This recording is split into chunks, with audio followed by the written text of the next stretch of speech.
আমি Siddhika and welcome back to my channel the passing moment. তো তোমাদের কাছে নিয়ে চলে এসেছি আরও একটা নতুন ব্লগ। তো দেখতে দেখতে আমরা এসে পৌঁছে গেছি 2023-এর একেবারে শেষে। আজ হচ্ছে 31 ডিসেম্বর, তাই আজকে আমি তোমাদের সকলকে নিয়ে চলে এসেছি নন্দন ও শরৎ সদন এলাকায়।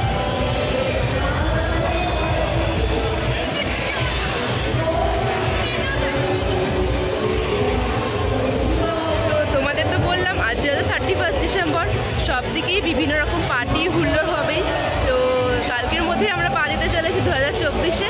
2023 আমাদের অনেক কিছু দিয়ে গেল, তার মধ্যে কিছু খারাপ আবার কিছু ভালো, কিন্তু ভালো মন্দ নিয়ে কিন্তু জীবন।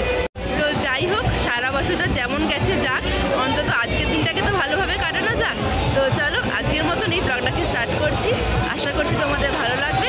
তো উইদাউট স্কিপ করে সঙ্গে থেকো আর দেখো। নন্দন ও রবীন্দ্র সদন বা বলতে পারো সব জায়গাতেই এখন বঙ্গীয় সঙ্গীত মেলা হচ্ছে। তো ভাবলাম অন্য কোথাও না গিয়ে এখানেই আসা যাক। বঙ্গীয় সঙ্গীত মেলা ও নিউ ইয়ারের জন্য তো উলন চত্বর একেবারে জমজমাটভাবে সেজে উঠেছে। চারিদিকে এই বেশ সুন্দর সুন্দর মডেল দাঁড় করানো হয়েছে। মডেল মানে বলতে ওই সঙ্গীত রিলেটেডই বিভিন্ন সব কিছু রাখা আছে ওখানে।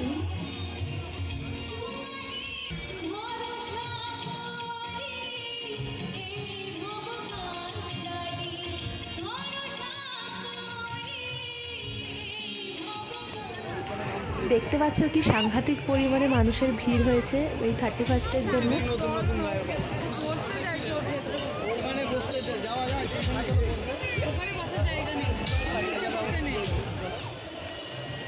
সিনেমা আমি এখন কিচ্ছুই দেখবো না, কিন্তু তোমাদের সাথে আবার চারপাশটা ঘুরে দেখাই।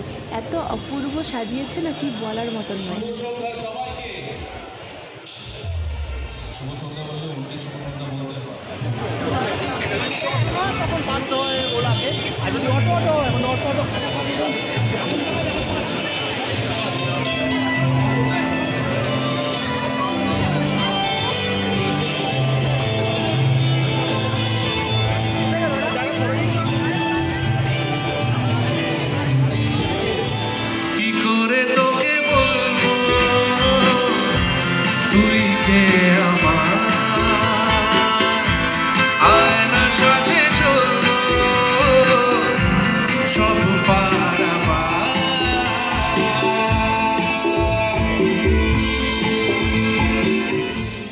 আমরা এখানে একটু সন্ধ্যের মুখেই ঢুকেছি, কিন্তু যখন এসেছিলাম তখন মানুষের ভিড় যত না ছিল, ধীরে ধীরে আরও যত রাত বাড়ছে মানুষের ভিড় কিন্তু আরও বেশি করে বাড়ছে।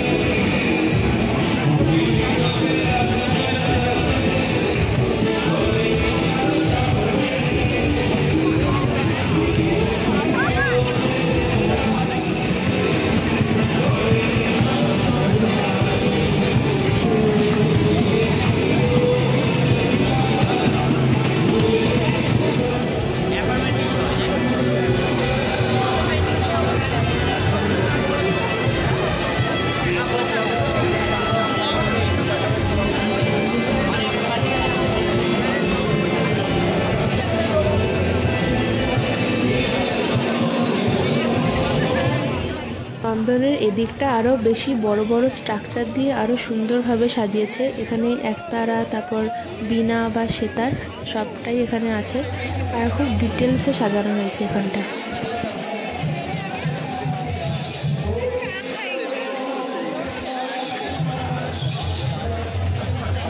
তো ওখানে তো একরকম প্রোগ্রাম হচ্ছে, আর এখানে দেখো আর একরকম প্রোগ্রাম হচ্ছে। এখানে স্টেজটা আর একটু বড়, আর এখানে বসার জায়গা আছে, যেটা কিন্তু ওখানে নেই। ওখানে পুরো প্রোগ্রামটা দাঁড়িয়ে দাঁড়িয়ে দেখতে হবে। আমি আজ একটি ভাটিয়ালি গান আপনাদের সামনে গাওয়ার চেষ্টা করছি। ও আমার দরদি আগে জানলে তোর ভাঙা নৌকায় চলতাম না। কলিকবি জসীমউদ্দিনের লেখা, ভুল ত্রুটি মাফ করবেন।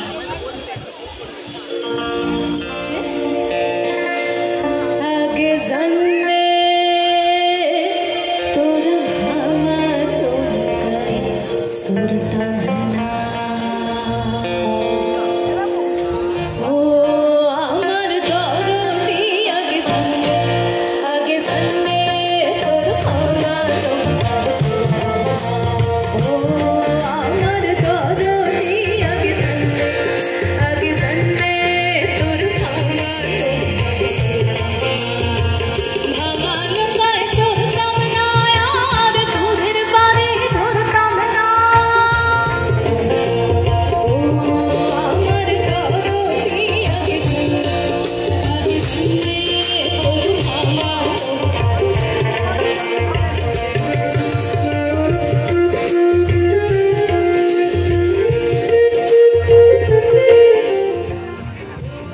নন্দন চত্বরে তো এখন গগনেন্দ্র হস্তশিল্প মেলাটাও হচ্ছে, কিন্তু এই দিকটা মানে যেখানে গানের প্রোগ্রামগুলো হচ্ছে এখানেও একটা ছোট্ট করে মানে পরপর লাইন দিয়ে বিভিন্ন হাতে তৈরি জিনিসের স্টল বসেছে।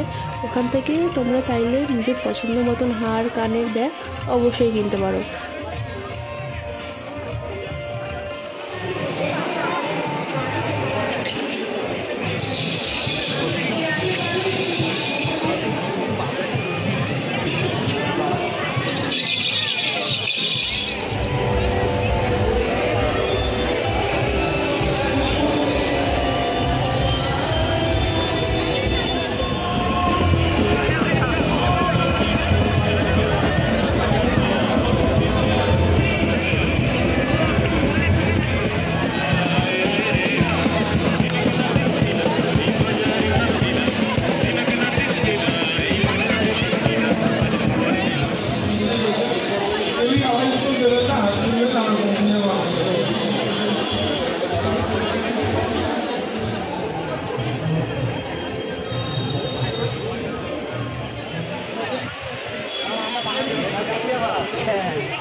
তো এখানে আপাতত গান ফান বন্ধ হয়ে এখন হচ্ছে বিভিন্ন গানের ওপর কুইজ কম্পিটিশন।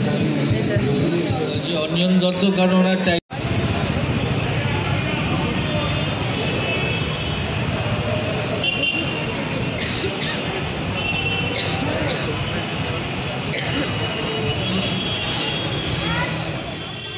তো এসে গেছি আমরা গগনেন্দ্র শিল্প মেলায় বা বলতে পারো হস্তশিল্প মেলায়। তো চলো এবার ভেতরে কি কি আছে বা বিভিন্ন মানে কারুকার্যগুলো আমরা এখন দেখে নিই।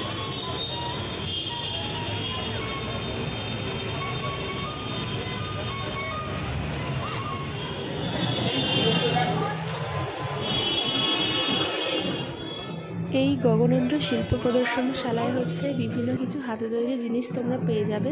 সেগুলো কিন্তু এখানেও অনেকে বসে রেডি করছেন। আর এখানে এই জিনিসগুলোকে তৈরি করার জন্য বিভিন্ন ঘাস, পাতা ইত্যাদি কিছু ব্যবহার করা হয়েছে। আর কোনটা তৈরিতে কী জিনিসটা ব্যবহার করা হয়েছে সেটা ওই স্টলেরই ওপরে লেখা আছে।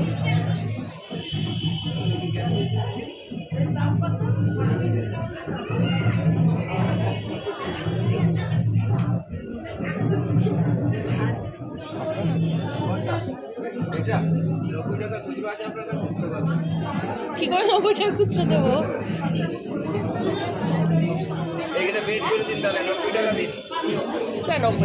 নর্মাল হাতে তৈরি হার কানের তো আছেই, কিন্তু এখানে আর একটা জিনিস আছে, সেটা হচ্ছে আদিবাসী পোশাক।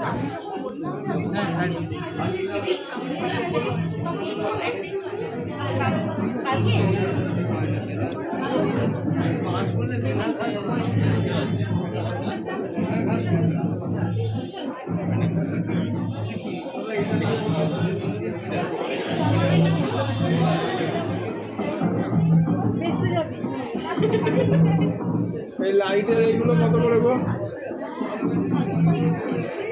লাইটের এগুলো হ্যাঁ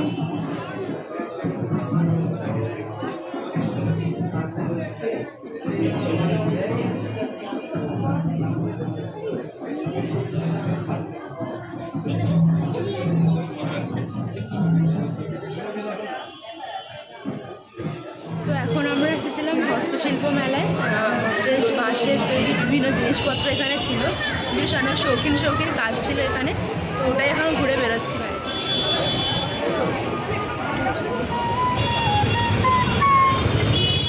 তো ঘোরাঘুরি তো অনেকটাই হলো। তো চলো এবার হচ্ছে একটু পেট পুজোর পালা। আর এখন আমি এসে গেছি এই যে হলদিরামে। তো চলো, এখানে তো ভিডিও করতে দেয় না, কিন্তু আমি যতটা পারবো তোমাদের দেখানোর চেষ্টা করবো। চলো আপাতত ভেতরে যাওয়া যাক। আর দেখো লেখাই আছে আই লাভ হলদিরাম। ঘোরাঘুরি অনেকটা করার পর ভাবলাম একটু কিছু খেয়ে নেওয়া যাক। তো চলে এলাম আমাদের অল টাইম ফেভারিট হলদিরামে। এখানে ভেজ হলেও খাবারগুলো খুবই ভালো হয়, তাই অন্য কোথাও না গিয়ে এখানেই চলে এলাম। আমি আজকে ডিনারে নিয়েছিলাম চাইনিজ প্ল্যাটার, আর তাতে ছিল রাইস, ভেজ মাঞ্চুরিয়ান, আলুর একটা নর্মাল তরকারি, চাউমিন তো আছেই, আর তার সাথে ছিল একটা গ্রিন স্যালাড। ভাইয়া নিয়েছিল ভেজ পিৎজা, কিন্তু তাতে ভরপুর একেবারে চিজ ছিল। তো যাই হোক, ওর তো খুবই পছন্দ হয়েছে, একদম মন ভরে প্রাণ ভরে খেয়েছে। একবার মুখের হাসিটা দেখো।